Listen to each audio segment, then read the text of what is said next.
ગજબનું ભજન છે આ 60,000 ઋષિઓ અવગતે ગયા હતા. એની મુક્તિ માટેથી બ્રહ્માજીએ જ્યારે એને ભગીરથ રાજા એક પગ ઉપર ઉભા રહીને તપસ્યા કરી વર્ષો સુધી, ત્યારે કીધું તારા પિતૃને મુક્તિ જોતી હોય તો જો ગંગાજી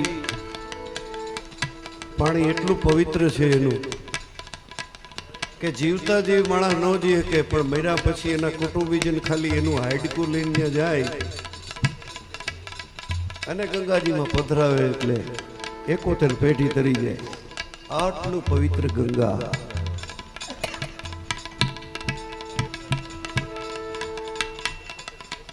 પણ હવે ગંગાજી તો સ્વર્ગમાં છે,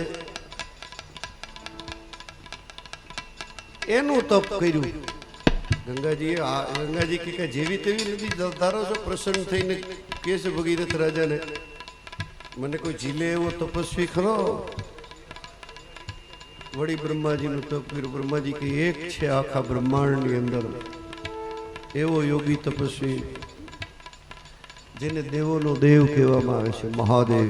કાળોનો કાળ કહેવામાં આવે છે, મહાકાળ. એક જ છે. વળી મહાદેવનું તપ કર્યું. તો ભોળિયો રાજા તરત પ્રસન્ન થઈને કહે કે તારા પિતૃની મુક્તિ થતી હોય ને ગંગાજી જો આવવા તૈયાર હોય એમ કે મારી ધારાને કોઈ જીલે એવો હોય મહાયોગી મહાદેવ મહાકાળ તો કયો ભલે પધારે. ગંગાજી વિચાર કરે છે કે આ જટાધારી એમ સમજે છે કે હું જેવી તેવી નથી જાઉં. આજ તો એને જટા મહાદેવ ને બધાને એવી ધારા વેતી મૂકી બધાને પાતાળમાં ગાળ દઉં. એવું ભાઈ સ્વરૂપ લીધું ગંગાજીએ, ધારા વેતી મૂકી. વાથી ધારા સ્વરૂપ ને અહીંથી શિવજીએ જટા વધારી. જેમ પ્રવાહ આવતો જાય એમ જટા લાંબી થતી જાય.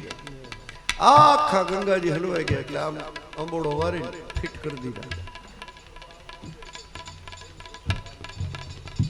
હવે ગંગાજીને એમ થયું કે આમાંથી નીકળવું કેમ? એ જટાની એક લટમાં જ્યાં આગળ વધે તો એ લટ લાંબી થતી જાય. કોઈ જમે હરવું આવે નહીં. વળી ગંગાજી પાછા વળે, વળી મસ્તકમાં આવીને વળી બીજી લટ લે. એમ ગંગાજી થાકી ગયા.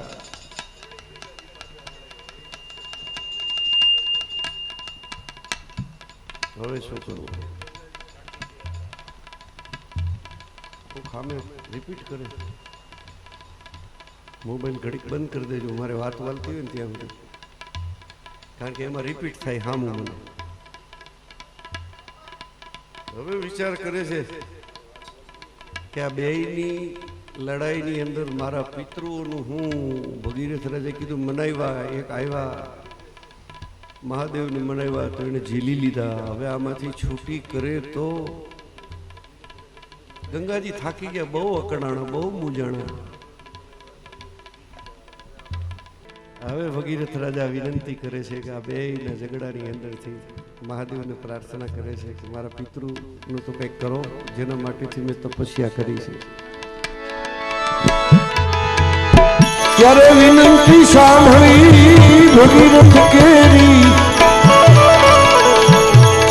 જટામાંથી પાડ્યું બિંદુ એક પાણી, પાડ્યું બિંદુ એક. વિનંતી સાંભળી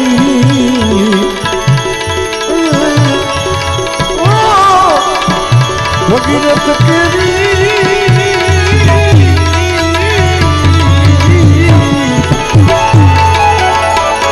પાડ્યું બિંદુ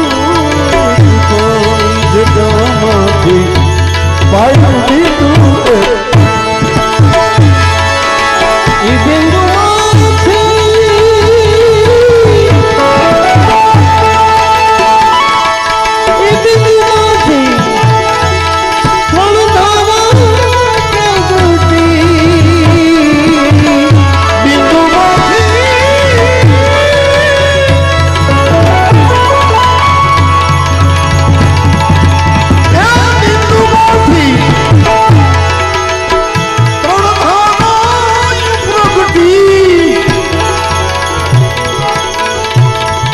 કે ચાર ધામ જાઓ, ચાર ધામ, એમાં એક યમનોત્રી, એક ગંગોત્રી, એક કેદારનાથ અને એક બદ્રીનાથ.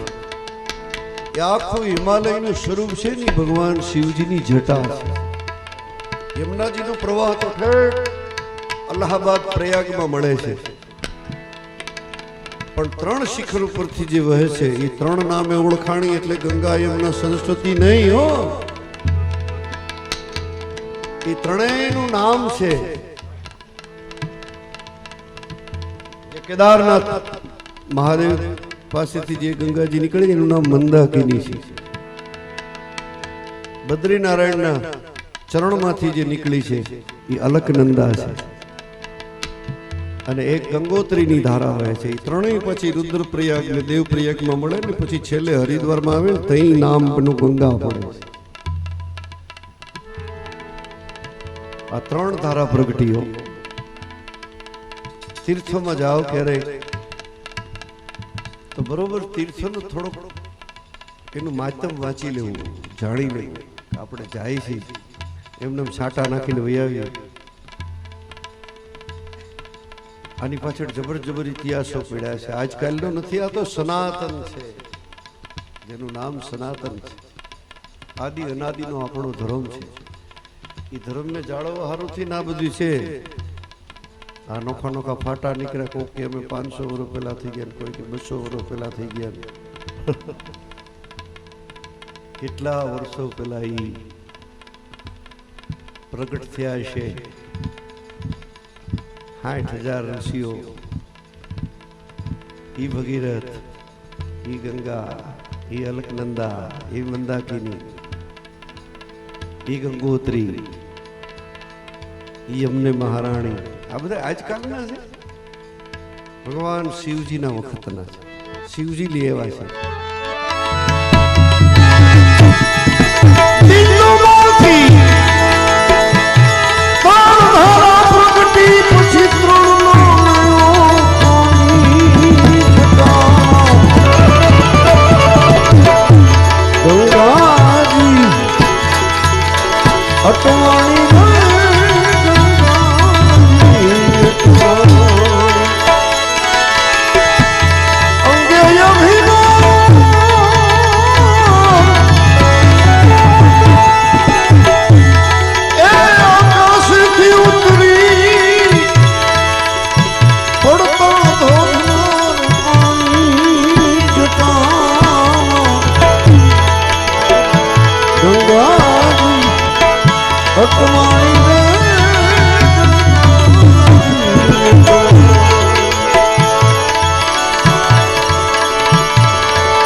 એની ગાયું